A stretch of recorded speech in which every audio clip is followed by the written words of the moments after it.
PT Bank Aceh Syariah. Saya sebetulnya tak itu saya tengok yang Ustaz Abdul Somad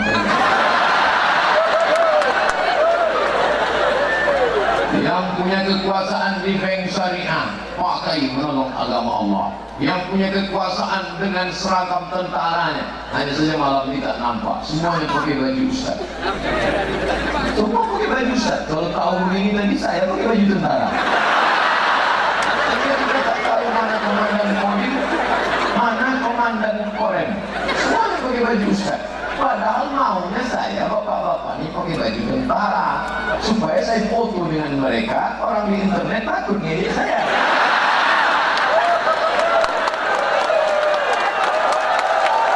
Tapi tak apa-apa lah, nanti di akhir majelis insya Allah saya berfoto sini ramai-ramai sama Satpol PP.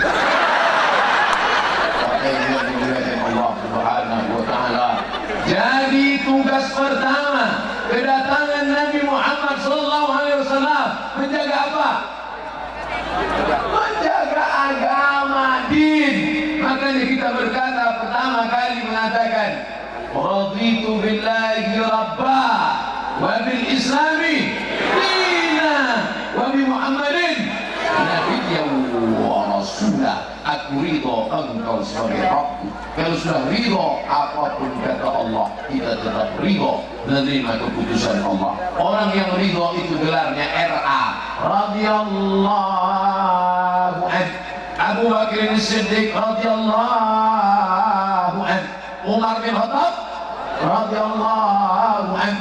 Utsman bin Affan radhiyallahu anhu. Tapi belum pernah ketika nama saya dipanggil. Berikut ini mari kita dengarkan tausiah yang disampaikan oleh Al-Mukarram Haji Abdul Somad LCMH. Lalu semua jamaah berteriak radhiyallahu anhu.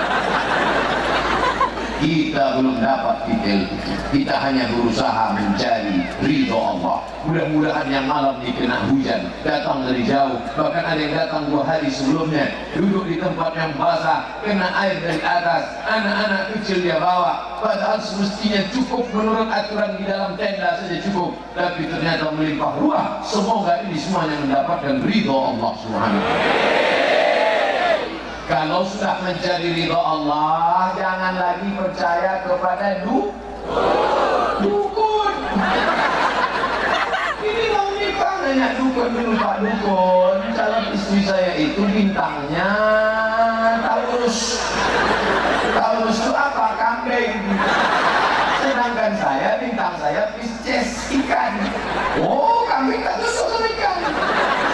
Kambing paling takut sama air. Sedangkan ikan tinggalnya di air. Jadi kamu belum ada jodoh sama dia.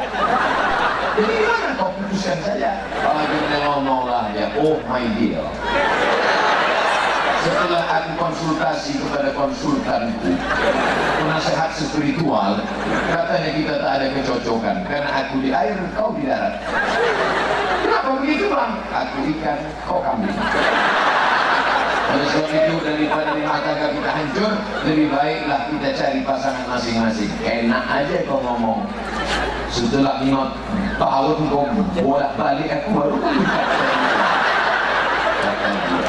Oleh sebab itu maka jangan lagi percaya kepada bintang-bintang. Ustaz Somad bintangnya apa? Istri lah. Tahu saya bintang saya. Kamu percaya sama bintang nih? Saya sebetulnya nggak percaya Pak Ustaz. Kenapa kau baca zodiak? Kenapa kau buka website tentang ini? Nggak percaya ya, cuma nengok-nengok aja.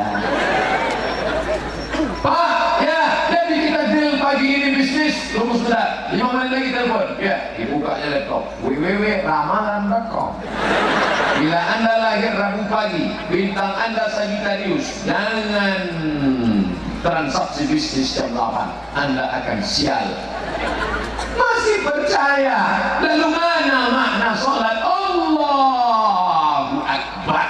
Iyyaka na'budu wa iyyaka nasta'in. Kepada dia kau menyembah, kepada dia juga kau meminta. Ini enggak. Iyyaka na'budu wa dukun nasta'in. Kepada Allah kami menyembah, kepada dukun minta tolong. Yang percaya kepada dukun itu Fir'aun. Fir'aun mimpi dalam suatu malam, dia melihat ada anak kecil mengambil mahkotanya. Begitu dia bangun, dia pun ketakutan. Wow! Akhirnya dia panggil dukun-dukunnya. Sini duk, sini kun, sini. Akhirnya mereka pun datang. Ada apa, Mas Kun? Ada apa, Pak Kun? Tadi malam aku mimpi, apa mimpimu? Nampak aku ada anak kecil mengambil mahkotaku. Bahaya. Apa maknanya? Akan ada anak kecil yang lahir tahun ini dan dia akan menarik mahkotamu dan dia akan merebut kekuasaanmu. Lalu bagaimana? Kau mesti bunuh anak itu. Maka dikeluarkanlah namanya Kefir. Apa itu? Keputusan Firaun.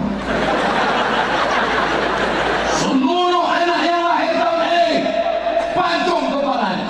Itu yang tertulis dalam surat Al-Baqarah. Yudhabbi'una abna'ahum, disembelihnya anak laki-laki, wa yastahyuna nisa'ahum, anak perempuan dibiarkan hidup. Laki-laki apa perempuan? Perempuan biarkan hidup. Laki-laki apa perempuan? Perempuan biarkan hidup. Itulah mengapa sampai sekarang banyak laki-laki yang takut dipancung, maka dia menjelma jadi perempuan. Oh, laki-laki apa perempuan? Perempuan. Betul apa betul? Itu kalau ada sekarang jelas-jelas Kak lonceng. Mengaku perempuan, itu dia masih merasa Fir'aun masih ada. Takut dia kalau aku laki-laki sembunyi nanti. Itu maka melambai dia. Salah satunya lulus pula SD di Malaysia. Main sama Bini. Siapa namanya? Saya enggak. Jarjit jelas laki-laki. Ini jelas perempuan. Masalahnya. Oleh sebab itu jadilah laki-laki, be a man. Jadilah kau laki-laki. Fir'aun yang perkasa ternyata takut dengan anak kecil dalam mimpi. Takut dengan anak kecil bukan nyata dalam mimpi pun dia takut. Tapi ini jamaah ramai di Langsa. Ada rasa takutnya? Tak ada takutnya sedikit pun. Tak takut dia semudah karena gerimis. Tak takut dia dengan air. Masih dua mata kaki. Kenapa yang membuat mereka tak takut? Allah, inna awliya Allah. Ketahuilah wali-wali Allah, orang yang menolong agama Allah. La khawfun alaihim wa la hum yahzanun. Mereka tak ada rasa takut, mereka tak ada rasa sedih. Tapi ini umat yang hebat akidahnya ini. Siapa yang menanamkan keimanannya? Para tengku-tengku, para ulama-ulama, para tuan-tuan guru yang berada di daerah-daerah. Dulu kita mengenal ulama besar datang dari sini. Siapa namanya? Syekh Abdul Raub As-Singkiri. Siapa namanya? Hamzah Fansuri. Siapa namanya? Syamsuddin As-Sumatrani. Siapa namanya? Quran pertama diterjemahkan ke dalam bahasa Melayu, ke dalam bahasa Indonesia. Tidak sebut Indonesia, karena Quran diterjemahkan sebelum Indonesia ada. Belum Indonesia ada, Quran sudah diterjemahkan. Yang menerjemahkannya itu siapa? Syekh Abdul Raub As-Singkiri, orang Aceh. Allahu Akbar. Oleh sebab itu kebanggaan luar biasa. Ini negeri para ulama. Setelah zaman modern, mereka tidak hanya belajar ke Makkah, mereka belajar ke Al-Azhar Kairo. Itulah dia Syekh Profesor Dr. Muhibbuddin Wali, Syekh Tarekat Naqsabandia dalam bidang tasawuf, mursyid dalam bidang tafsir, faham. Ustaz tahu dari mana? Saya tanya Masjid Agung, Masjid Raya Batam. Besar Masjid Batam ini ya. Siapa yang rutin dulu ngasih pengajian di sini? Syekh Profesor Dr. Muhibbuddin Wali dari Aceh. Dia mengajarnya ke Batam. Bayangkan ilmunya, lalu kemudian turun-temurun sampailah alim ulama yang hadir pada malam hari. Sebetulnya ini tak boleh membelakangi ulama. Kita dari kecil dulu sudah diajarkan, mak, udah, kau nanti jangan membelakangi ulama, nanti punggung kau bisul. Maka saya tak berani dekat-dekat. Oh, mereka ini para alim ulama. Mereka yang mempertahankan akidah ini. Maka setelah Nabi Muhammad SAW meninggal dunia, siapa yang mewarisi? Al-ulama. Al-ulama warasatul anbiya. Ulama pewaris para nabi. Di sini ulama dimuliakan. Dari mana Ustaz tahu ulama dimuliakan? Saya disambut dari mulai Kuala Namu Airport, mobil iring-iringan. Itu yang iring-iringan itu kan biasanya dua. Pertama pejabat, yang kedua orang haji. Ambulan. Tapi tadi Ustaz, Masya Allah, saya pun ketika duduk rasa-rasa wali kota. Biasa. Begitu sampai dipersilakan makan macam-macam makanan. Malam ini kalau ada bapak ibu merasa heran, kok kuat betul suara Ustaz malam ini. Apa sih rahasianya? Kopi Aceh. Biasa. Dimuliakan. Begitu sampai tadi, Ustaz minum teh apa minum kopi? Saya tak pernah minum kopi, saya minum teh. Masa udah sampai di Aceh nggak minum kopi Aceh? Oke, kopi pun tak masalah. Ada buah, ada kue, tapi buah sama kue tak saya makan. Kenapa? Plastiknya tak dibuka. Takut ada lalat. Maka di negeri ini ulama dimuliakan, Masya Allah. Mudah-mudahan negeri ini menjadi baldatun thayyibatun wa rabbun ghafur. Tapi ulama ini akan punah, akan musnah kalau tidak kita jaga. Buya Hamka meninggal dunia, sampai hari ini belum ada penggantinya. Syekh Muhibbuddin Wali meninggal dunia, sampai hari ini belum ada penggantinya. Maka kalau pejabat, kalau pengusaha meninggal, belum meninggal udah ada penggantinya. Tapi ulama tak tergantikan. Oleh sebab itu masukkan anak-anak kita ke sekolah agama. Saya nggak mau masukkan anak sekolah agama. Kenapa? Nanti titelnya SAG. Apa itu? Sarjana Alam Gaib. Aku tak maulah anakku nanti sekolah agama. Kenapa? Nanti dia jadi ustad. Aku tak mau anakku kurus macam Ustaz Somad. Saya tidak suruh anaknya jadi ustad. Yang penting basicnya agama. Saya ketemu polisi pakai seragam, dikirimnya foto lewat WA, Ustaz Somad, aku seorang polisi.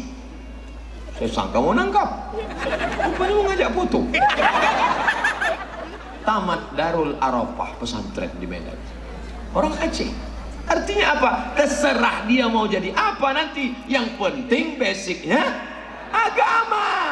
3 tahun SMP, 3 tahun SMA, itu dalam kepalanya paling tidak mesti ada 5 pelajaran agama. Yang pertama, menjaga keyakinannya, akidah, akhlak. Yang kedua, pondasi utamanya Quran hadis. Yang ketiga, paham dia cara wudhu, paham dia sholat jenazah, paham fikih. Yang keempat, ngerti dia sejarah Islam, kapan Islam ini hebat, kapan Islam ini jatuh, kapan Islam ini mundur. Belajar sejarah Islam. Yang kelima, kunci dari segalanya bahasa Arab. Ini berdoa pakai bahasa Arab. Allahumma inna nas'aluka salamatan fid din wa afiyatan fil jasad. Tahu kok apa artinya? Entah. SMP 3 tahun bahasa Inggris, SMA 3 tahun bahasa Inggris. Pernah orang sholat pakai bahasa Inggris? Mana ada? Allah the greatest. Inna salati my praying, wa mahyaya my life, wa mamati my die, lillahi ta'ala for you oh my God. Mana ada? Saya bukan anti bahasa Inggris. Yang mudah belajar bahasa Inggris, lanjutkan, silakan. Saya Pak Ustadz tak bisa bahasa Inggris ini. Kenapa tak bisa? Itulah saya heran. SMP 3 tahun, SMA 3 tahun. Sampai sekarang kalau naik pesawat yang bisa saya tangkap 3 aja. Good morning, ladies and gentlemen, thank you. Kau pergi ke Jawa, di Jawa ada namanya Kampung Inggris, Kediri. Pergi ke sana, Kampung Inggris. Insya Allah, kawan saya pergi ke sana, Kampung Inggris, 6 bulan, balik lancar bahasa Jawanya. Bahasa Inggrisnya lancar juga. Jadi bahasa Inggrisnya mantap, bahasa Jawanya oke. Ketika kita juga, how are you fine? I'm fine. How about you? Kata dia. Begitu ditanya, sudah berapa lama? Wis pirang-pirang dino ora teko kene. Apik tenan. Ternyata dapat bonus. Inilah bahasa hebat. Tapi bahasa Arab kau mesti tahu. Karena sampai sekarang kau sholat pakai bahasa Arab. At-tahiyyat tahiyyatul mubarakatus salawatut thayyibatu lillah. Assalamu alayka ayyuhan nabiyyu wa rahmatullahi wa barakatuh. Wassalamu alayna wa ala ibadillahis salihin. Maka keyakinan akan kuat di dalam solat yang benar. Datang dukun mau tidak, say no to dukun, katakan tidak. Ini anak muda mau nikah, tapi setiap mau nikah tak jadi, mau nikah tak jadi. Akhirnya datang ke dukun. Apa kata dukun? Nampaknya auramu belum bangkit lagi. Jadi gimana cara membangkitkannya, Mbah? Cari bunga 7 rupa. Sudah dapat 6, Mbah, 1 lagi belum? Itu ada bunga listrik. Coba kata. Dah. Nanti sesudah dapat bunga ini diapain, Mbah? Kau blender lah. Habis itu kau minum. Setelah itu nanti akan bangkit aura sehingga perempuan akan datang, mudah kau minum. Begitu diminum, langsunglah merahlah muka. Segala bunga diminum, kok tak merah muka. Periksa dokter, apa kata dokter? Kelainan pada kulit. Masih percaya sama yang begitu-begituan. Yang laki-laki suka sama perempuan, tapi perempuan menolak. Hai, godain kita dong. Apa kata si perempuan? Cuy, kamu mau nikah sama aku? Kau anak siapa? Pi. Ah, cinta ditolak. Banyak yang ngaku kan? Akhirnya diambillah air ludah si perempuan tadi, lalu dibawakan ke dukun. Apa nih kata dukun? Masa dukun nggak tahu? Oh iya, air ludah saya tahu. Akhirnya di mantra-mantranya. Nah, wah, tidur tak lelap, makan tak kenyang, siang dan malam terbayang-bayang.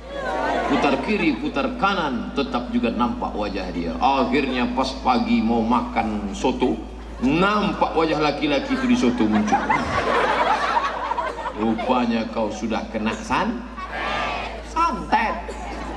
Maka kau bacalah ayat Allahu la ilaha illa huwal hayyul qayyum la ta'khudhuhu sinatun wa la nawm lahu ma fis samawati wa ma fil ard man dhal ladzi yashfa'u 'indahu illa bi idhnihi ya'lamu ma bayna aydihim wa ma khalfahum wa la yuhituna bi shay'in min 'ilmihi illa bima sha'a wasi'a kursiyyuhu as-samawati wal ard wa la ya'uduhu hifdhuhuma wa huwal 'aliyyul 'azim. Tiup muncul juga lagi, baca ayat lain. Qul huwallahu 3 kali, qul ambil falak sekali, qul a'udzu birabbil falaq min syarri ma khalaq wa min syarri ghasiqin idza waqab wa min syarrin nafathati fil uqad. Aku berlindung kepada Allah dari perbuatan orang yang suka nafathat, meniup-niup fil uqad, pada simpul tali. Diambilnya rambut, diambilnya kuku, diletakkannya di tali, ditiupnya. Wa min syarrin wa min syarri hasidin idza hasad. Qul a'udzu birabbin nas, malikin nas, ilahin nas, min syarri wasil khannas, alladzi yuwaswisu fi sudurin nas, minal jinnati wan nas. Tiupkan ke tapak tangan, usapkan ke muka, sapukan kepala, sapukan ke badan. Bismika Allahumma ahya wa. Jangan dibaca sekarang. Saya masih lama ceramah ini lagi. Bapak Ibu yang dimuliakan Allah Subhanahu wa taala, maka tugas yang pertama, Ustadz ceramah ini sampai jam berapa? Pokoknya selesai yang 5 ini, selesai. Saya janji tadi 5. Tugas kedatangan Nabi Muhammad sallallahu alaihi wasallam membawa syariat Islam. Yang pertama, hifzuddin, menjaga agama. Yang kedua, hifzun nafs, menjaga diri. Diri ini harus dijaga, karena diri inilah yang beragama. Diri ini harus dijaga. Nafs, diri manusia dijaga. Maka dengan datangnya Nabi Muhammad, terjagalah diri. Tidak boleh pakai khamar, tidak boleh minum kamput tua, bir, mix, kasbek, vodka, green sand, macam-macam. Orang kalau sudah stres, depresi, mencari tempat hiburan. Makin besar kota, makin metropolitan, makin cepat mencari tempat hiburan. Pertama dinyanyikan lagu dangdut di karaoke, yang racun kucing garong, tak juga hilang. Habis itu nyanyilah dangdut yang agak keluar negeri sedikit, kabi kaci kabi gam kuc kuc kotahi, tak juga hilang. Akhirnya datang kawan bawa pil, mau kau makan, ini bodrek apa? Masa udah masuk kafe masih pakai bodrek? Ini apa? Pil rohypnol. Apa itu? Anjing gila. Anjing gila yang kena rabies, yang diikat pakai rantai, yang menggunggung tak tentu arah, yang air liurnya mengalir, atau dikasih pil ini, tenang. Dimakanlah pil itu. Alhamdulillah Pak Ustadz sudah makan pil ini, tenang aja bawa. Maka ibu-ibu kalau ada suaminya mau mengamuk saja, masukkanlah pil itu ke dalam. Besok pagi begitu, alhamdulillah Pak Ustadz anjing gila itu udah tenang ya. Anak-anak rusak dirinya, rusak otaknya dengan apa? Dulu kita beli lem untuk ngelem dinding, untuk ngelem kertas. Sekarang dibeli lem kambing, dibuka tutupnya, dihirup. Begitu dihirup, naik aromanya ke atas. Mulailah putus kabel-kabel itu. Bergoyang lah dia. Ditangkap sama Pak Kapolsek. Pak, saya tak takut sama Pak Kapolsek. Saya hanya takut kepada Allah SWT. Putus sudah di kemana? Maka tugas kedatangan Nabi Muhammad yang kedua, ini langsanya Pak Ustaz. Yang pertama menjaga akidah, yang kedua menjaga diri jangan sampai rusak dengan apa? Narkoba. Dari mulai lem, tak ada lem bensin, bensin pun tak ada. Beli kopi dituang minyak spiritus. Dulu minyak spiritus untuk lampu strongking sebelum PLN masuk, itu dituangnya ke dalam, diminum, bukan mabuk, mati. Di dunia tak senang, di akhirat neraka jahanam sudah menanti. Inilah mabuk yang paling tak cantik. Mencari paret aja bawahnya kepanasan. Masuk ke dalam, mati. Dipakai setelah mabuk, pakai motor. Jadi kalau ada orang mengatakan, apa nih syariat Islam nih? Untuk apa syariat Islam? Gubernur Papua itu muslim apa non muslim? Non muslim, tidak syariat Islam. Tapi gubernur Papua memberlakukan larangan jualan miras di tempat-tempat umum. Kenapa? Karena kalau orang sudah minum, rusak otaknya, rusak dirinya. Besar betul lalat di langsang. Di langsangnya besar-besar semua. Lalat sebesar itu, bunga sebesar ini. Biasa. Masya Allah. Jamaahnya pun besar minta ampun. Di mana-mana ceramah biasanya tak seramai ini. Luar biasa. Kalau hujan aja begini, apalagi kalau tak hujan. Masya Allah. Allahu Akbar. Kenapa orang datang pengajian? Karena otaknya masih sehat. Dijaga Allah Ta'ala kepalanya, maka diharamkan khamar, diharamkan arak, diharamkan tua, diharamkan berbagai macam yang merusak kepala. Alhamdulillah negara kita pun menangkap itu, dan kemudian dibawalah traktor untuk menabrak botol-botol berserak, ditabrak oleh traktor, hancur. Bagi yang peminum menengok itu menetes air liur. Sayangnya gitu.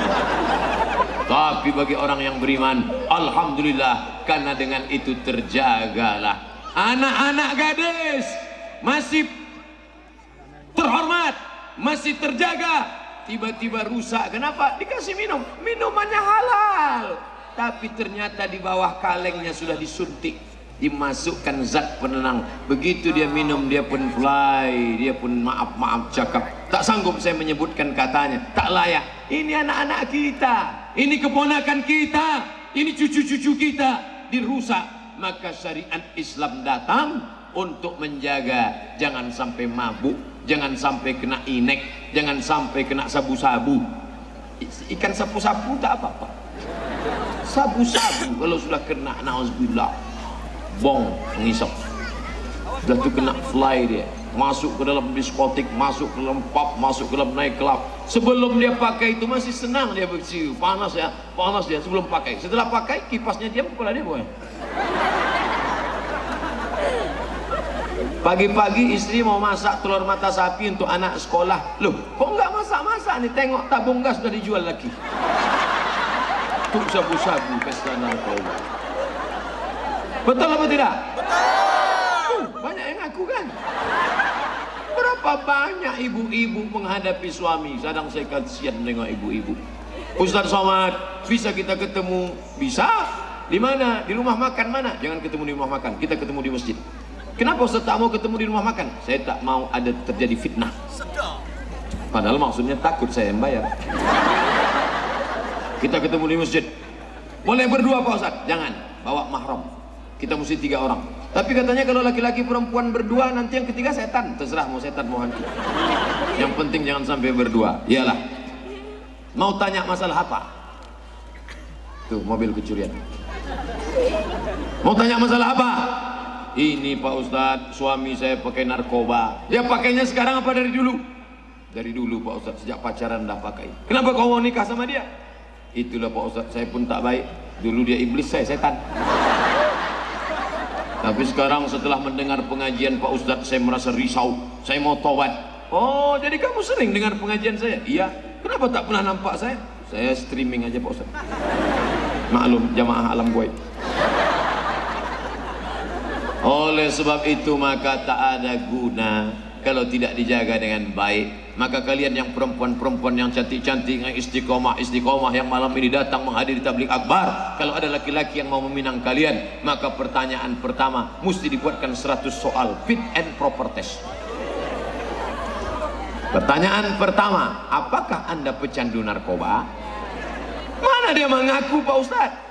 Panggillah Pak Polisi. Pak Polisi ada dokter di sana. Mereka akan cek urin. Apa cek urin itu Pak Ustadz? Air kencing. Nanti dites urin. So gitu diperiksa negatif. Oh, kenapa? Ada yang negatif? Begitu diperiksa negatif. Disitulah orang bersyukur. Alhamdulillah saya negatif Pak Ustadz. Padahal selama ini maunya positif. Tapi dalam tes urin tak ada orang mau positif. Mau? Pas diperiksa, gimana keadaannya? Positif. Tangkap. Maka diperiksa tes urinnya. Gimana ini urin calon menantu saya nih Pak Polisi? BNN, Badan Narkotika Nasional. Calon menantu bapak itu positif. Positif narkoba? Enggak, positif makan jengkol tadi malam. Baunya minta ampun, hampir aku pingsan nih. Tak apa-apa punya menantu suka makan jengkol. Nanti kan dicucinya mulutnya hilang. Mana pula hilang Pak Ustadz? Gimana cara menghilangkan bau jengkol? Makan petai. Nah, ibu yang dimuliakan Allah Subhanahu wa taala, maka dibuatkanlah fit and proper test. Kalau tidak rusak anak-anak kita yang sudah baik, yang sudah sopan, yang sudah santun, maka syariat Islam datang menjaga supaya jangan sampai otak ini sehat. Yang sehat menjadi rusak, menjadi sakit. Yang ketiga, saya sudah ceramah tadi dimulai 8:30. Sekarang sudah jam 9 lewat 10 menit. Berarti saya sudah ceramah 40 menit. Yang kita bahas baru 2. Berarti masih ada 3 lagi. Bapak Ibu sanggup tegak? Saya tak sanggup. Enggak, saya insya-Allah sanggup. Jangan diangkat kursi takut. Insya-Allah sanggup. Doa-doakan ya sanggup ya. Insya-Allah sanggup. Yang ketiga, Islam ini datang menjaga hifzul mal, menjaga mal. Apa itu mal? Harta. Orang kita menyebutnya, orang Arab mal, orang Barat menyebutnya mall. Mal miring. Mal miring. Kenapa harta disebut miring? Karena hati miring ke harta. Ada masjid, ada harta. Kemana hati miring? Mal ke harta. Maka orang pun sibuk mengurus harta. Islam bukan agama yang mengharamkan harta. Silakan. Ini tabligh akbar bisa besar begini karena ada harta, karena ada lampu harta, karena ada mikrofon harta. Maka silakan punya harta yang banyak. Nabi Muhammad itu kan mengajarkan miskin Pak Ustaz. Oh, itu menyala pula TV besar. Semuanya besar di sini. TV-nya besar. Oh, baleho saya baru nampak, rupanya besar macam mana. Wow, besar luar biasa. Sampai lubang hidung pun macam terowongan Mina. Saking besarnya. Kenapa bisa punya TV besar, mikrofon dengan suara besar, tiang besar, baleho besar? Karena di sini duitnya besar, banyak harta. Di bawahnya ada gas, di bawahnya ada minyak, di atasnya tanam-tanaman, ada kelapa sawit, ada karet, harta yang banyak. Saya tidak senang kalau ada jamaah setelah pengajian bawaannya mau mati. Gimana ruko bapak yang di sana? Udah tak kurus lagi Pak Ustaz, aku mau mati aja. Gimana kebun sawit bapak yang di sana? Sudah kuserahkan sama orang Pak Ustaz, aku bawaan kuda, aku mau mati aja sekarang. Ini tak betul. Saya mau setelah pengajian makin semangat. Tahun akan datang saya datang kemari ke Langsa, berjumpa dengan bapak. Gimana kebun sawit bapak? Setelah kita setahun berpisah, alhamdulillah Pak Ustaz, saya sudah tanam. Berapa hektar? Ya tak banyak lah Pak Ustaz, sejauh mata memandang. Mantap. Maka harta. Siapa yang bisa bangun masjid? Orang kaya atau orang miskin? Orang kaya. Siapa yang bisa bangun pesantren? Orang kaya atau orang miskin? Orang kaya. Maka Islam datang menjaga harta, diharamkan maling pencuri. As-sariqu pencuri laki-laki, was-sariqatu pencuri perempuan, faqta'u aydiyahuma, potong tangannya. Di mana potongnya? Pergelangan. Putus. Dipancung. Kalau narkoba yang merusak otak tadi, itu bukan dipotong tangannya, langsung lehernya dipotong. Bedanya sama motong ayam, kalau ayam dipotong dari depan. Nah, kalau orang,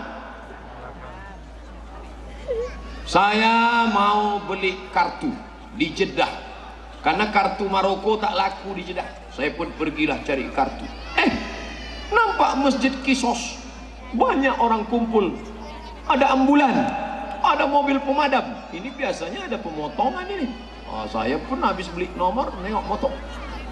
Apa? Pemotongan. Algojo pun datang pakai kacamata hitam, pakai sorban merah. Orangnya duduk macam duduk tasyahud awal. Ini datang dari Nigeria, sudah membawa narkoba, ditangkap di airport Jeddah, maka akan dipancung. Duduk seperti tasyahud awal, kerah baju diturunkan ke belakang, lalu kepala tunduk, dipancunglah kepalanya. Bunyinya macam batu yang dilaga. Putus kepala menggelinding, muncrat darahnya macam air keluar dari keran. Berserak, datang mobil pemadam. Saya sangka pemadam itu ada kebakaran, rupanya nyemprot darah yang tumpah. Selesai. Saya sudah mau pulang, jangan pulang dulu, ada satu lagi. Oh mantap juga. Berikut ini dari Pakistan, membawa narkoba, tertangkap. Bawa, dudukan. Dipancung lagi kepalanya satu lagi. Putus. Untung sekali putus. Kalau sempat saya sikit-sikit saya buat.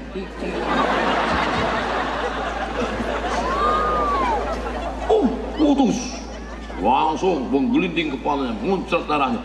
Yang ketiga, Saudi Arabia, kesalahan membunuh. Begitu didudukkan, jatuh. Begitu didudukkan, jatuh dia. Entah dia pura-pura, wallahu a'lam. Tiba-tiba batal dipancung, bukan karena jatuh, karena keluarga memaafkan. Alhamdulillah, berteriak semua Allahu Akbar, Allah. Dengan demikian membayar denda. Berapa dendanya? 100 ekor onta kali 35 juta, 3,5 miliar. Andai kita lah yang mengalami macam itu, alhamdulillah keluarganya memaafkan. Alhamdulillah, bayar berapa? 3,5. Tak jadilah, pancung aja lah. Masya Allah. Begitulah hukum itu untuk menjaga. Maka pecandu narkoba itu, pengedar, tak ada hukuman yang layak selain pancung kepalanya. Selesai acara pemancungan, saya pun naik taksi mau pergi ke hotel. Begitu di dalam taksi, supir taksinya bertanya, Min Kisos. Dari mana? Dari Masjid Kisos. Saya bilang, kamu berani nengok? Iya, saya bilang, saya sudah 10 tahun di sini nggak berani nengok. Casing dia mengerikan, tapi hatinya lembut sekali. Saya berani nengok. Saya tengok mata saya kepala, menengok darah tumpah. 2 hari saya tak makan sudah itu. lemas badan saya. Ternyata efeknya luar biasa. Maka pecandu, pengedar, perusak umat ini memang harus dipancung. Hanya saja Cina tidak pakai pancung. Cina pecandu, pengedar ditembak langsung. Di dunia ini cara menghabisi nyawa ada 3. Yang pertama tembak. Indonesia pakai tembak. Yang kedua gantung. Irak pakai gantung. Saddam Hussein mereka gantung. Yang ketiga pancung. Hukum Islam pancung. Dan ternyata menurut ilmu kematian, di antara yang 3 ini, yang pancung inilah yang sakitnya lebih minim. Karena kalau digantung patah leher. Kalau ditembak menembus peluru sampai ke jantung. Tapi kalau dipancung tengkuknya dulu. Tapi itu baru agak-agaknya. Untuk jelasnya sakit tak sakit belum bisa dibuktikan. Karena semua yang mati belum pernah hidup cerita bagaimana rasanya.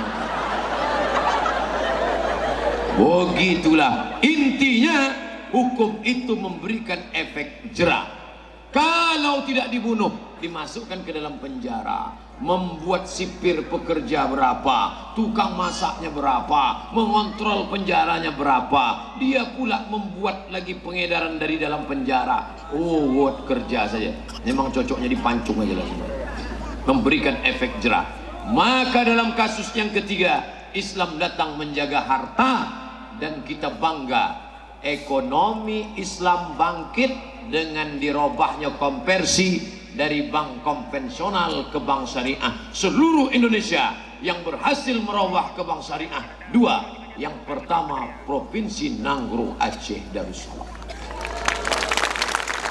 Yang kedua Nusa Tenggara Barat, gubernurnya tamat Al-Azhar, doktor, namanya Tuan Guru Bajang, TGB, hafiz Al-Quran 30 juz, tamat dari Al-Azhar.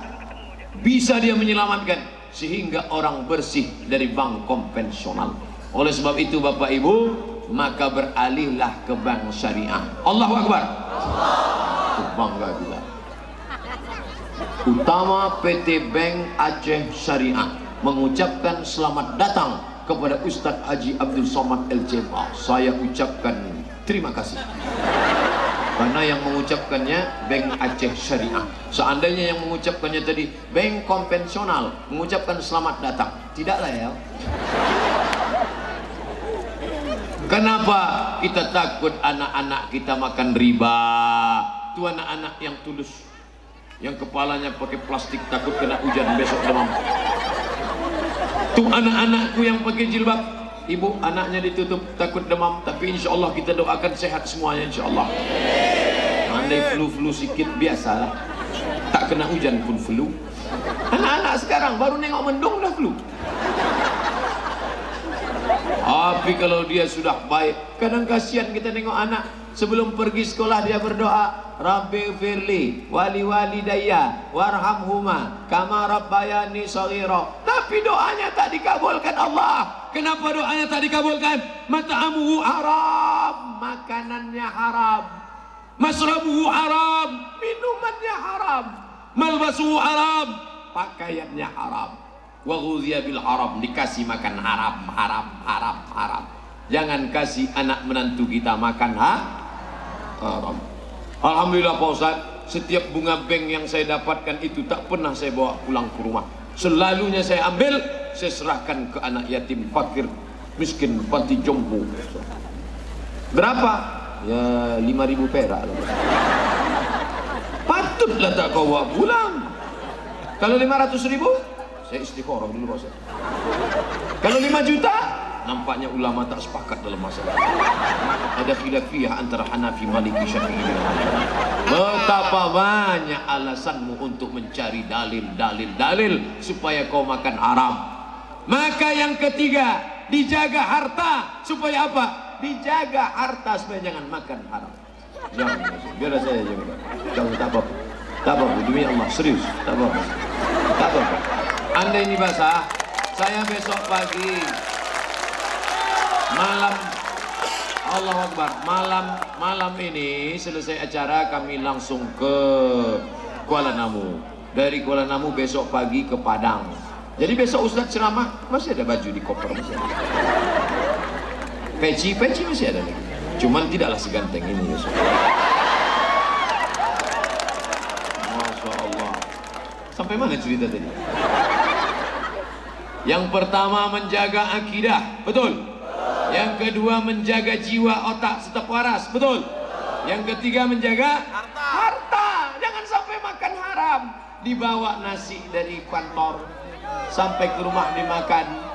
Allahumma barik lana fima razaqtana wa qina adzabannar. Tapi yang dimakan haram, berubah sepiring bakso. Mana ada orang makan bakso di piring? Oke, semangkok bakso berubah menjadi darah masuk ke jantung, dari jantung darah menyemprot naik ke otak isinya haram. Nasiyatin kadzibatin khotiah. Otak kotor. Kenapa otak ini kotor? Gara-gara dikasih makan haram. Dia memang makan ayam itu tidak haram, tapi dibeli dengan uang haram. Maka jaga harta kita, jangan sampai makan haram. Dibawa duit haram. Dulu namanya cuma uang tunjangan, sekarang bertambah uang tunjang, uang sipak, uang sikut, uang sikut. Capnya cap gayung, cedok sana cedok sini, capnya cap tupai, lompat sana lompat sini. Dibawalah duit haram tadi ke Makkah, lalu bertarbiyah, labbaik Allahumma labbaik, labbaik la syarika lak labbaik, innal hamda wan ni'mata laka wal mulk. Oh, bukan main kerasnya. Ada pula yang lembut, labbaik Allahumma labbaik, labbaik la syarika lak labbaik. Oh, nangis di pintu Ka'bah, ya Allah, dosa kami begitu banyak ya Allah. Kenapa kau menangis? Kakiku dipijak Afrika.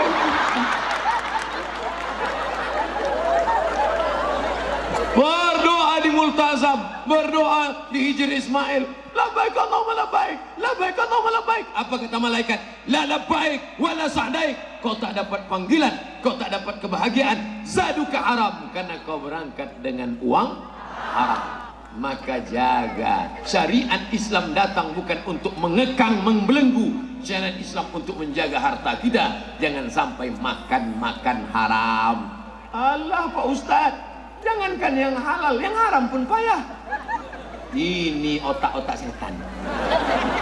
Oleh sebab itu mesti dibersihkan dari mindset. Main otak, setan. Mindset otak setan. Gara-gara apa muncul cakap seperti ini? Gara-gara makan haram. Insya Allah yang pernah makan haram kena hujan malam ini bersih semua insya Allah. Amin. Paling tidak ketombenya bersih. Yang keempat, apa yang dijaga oleh Islam? Yang keempat adalah hifzul arad, menjaga kehormatan. Kehormatan dijaga. Makanya dalam Islam tak boleh mencaci maki, tak boleh menuduh orang, hei kafir. Boleh kalau kau katakan kepada saudaramu, hei kafir, ternyata dia tak kafir, kaulah yang kafir. Hati-hati, jangan kau katakan hei kafir, itu terlalu keras. Jadi gimana? Hei kafir. Tak boleh juga. Ini sesama saudara enak aja nuduh, hei pelaku bid'ah, hei pelaku bid'ah. Itu orang yang baca Yasin itu pelaku bid'ah. La ilaha illallah. Orang baca Yasin kok pelaku bid'ah. Yasin wal Qur'anil Hakim. Itu Quran apa Quran? Quran. Baca Quran kok bid'ah. Baca Quran ya baik. Kenapa mesti dibaca malam Jumat? Man qara'a Yasin fi lailatin. Siapa yang baca Yasin pada suatu malam, asbaha maghfuran lah. Subuhnya dia sudah diampunkan Allah. Itu hadis palsu. Dibuat mereka di internet. Abdul Somad menyampaikan hadis palsu. Ente Ustaz palsu. Bacalah tafsir Ibnu Katsir dalam muqaddimah surat Yasin, tafsir Al-Qur'anil Azim, jelas-jelas di situ tertulis. Apa tulisannya situ? Man qara'a Yasin fi lailatin. Siapa yang baca Yasin pada suatu malam, asbaha maghfuran lah. Besok subuh dia sudah diampunkan Allah. Isnaduhu jayyid, sanadnya jayyid, kata Imam Abul Fida Ismail Ibnu Katsir.